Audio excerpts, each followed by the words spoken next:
Hi friends, ஒரு mini vlog பார்க்கலாமா? காலையிலே வந்து இப்படி தாங்க கிச்சனில் ஸ்டன் ஆகி நின்றுட்டு இருந்தேன்.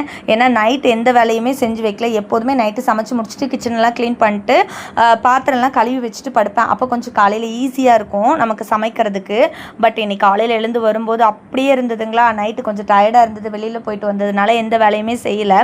ஸோ அப்படியே வந்து நின்றுட்டு இருந்தேன், எதில் இருந்துடா ஸ்டார்ட் பண்ணுறது அப்படின்னு. அப்புறம் 7 o'clock ஆகிடுச்சு. இப்படி நின்றுட்டு இருந்தால் வேலைக்கு ஆகாது அப்படின்ட்டு சாதத்தை மட்டும் அடுப்பில் வச்சுட்டு கிச்சனை கொஞ்சம் க்ளீன் பண்ணிவிட்டு பாத்திரத்தெல்லாம் எடுத்து போட்டுட்டு கூட்டி விட்டுட்டு அப்புறமா வேலையை ஆரம்பித்தேன். காலையிலேக்கு புட்டு செஞ்சுருந்தேன். காலையில் இந்த அவசரத்தில் புட்டு கொடுத்த வேற காணுங்க.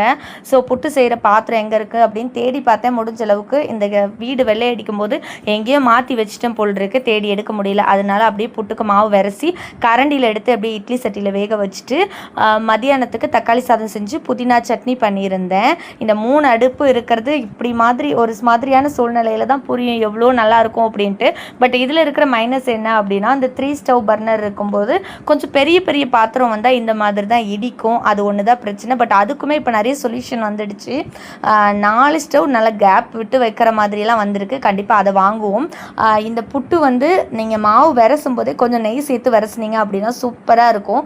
பட் நான் அதை வந்து மறந்துட்டேன். அதனால அவனுக்கு கொடுக்கும்போது அந்த சூட்டோட சூடாக ஒரு 1/4 டீஸ்பூன் மட்டும் கொஞ்சம் நெய் சேர்த்து அப்படியே கொஞ்சம் விரசி என் பையனுக்கு கொடுத்தேன். அப்புறம் நேற்று ஒரு சிஸ்டர் ராமலட்சுமி அப்படின்றவங்க இந்த நலுங்கு மாவு பற்றி டீட்டெயில் கேட்டிருந்தாங்க. 1 வயசு குழந்தைக்கு யூஸ் பண்ணலாமா அப்படின்ட்டு. தாராளமாக நீங்கள் யூஸ் பண்ணலாம் சிஸ்டர். நான் உங்களுக்கு ஒரு வாட்ஸ்அப் நம்பர் உங்கள் கமெண்ட்டுக்கு கீழே நான் கொடுத்துருக்குறேன். ஸோ அந்த வாட்ஸ்அப் நம்பருக்கு வாங்க, நான் மீதி டீட்டெயில் எல்லாமே நான் சொல்கிறேன். உங்களுக்கும் யாருக்காவது தேவைப்பட்டது அப்படின்னா கமெண்ட் பண்ணுங்கள். கண்டிப்பாக நான் டீட்டெயில் வந்து ஷேர் பண்ணுறேங்க. இந்த வீடியோ பிடிச்சிருந்தது அப்படின்னா லைக் பண்ணுங்கள். நெக்ஸ்ட் ஒரு வீடியோவில் உங்களை வந்து பார்க்குறேன். பாய்.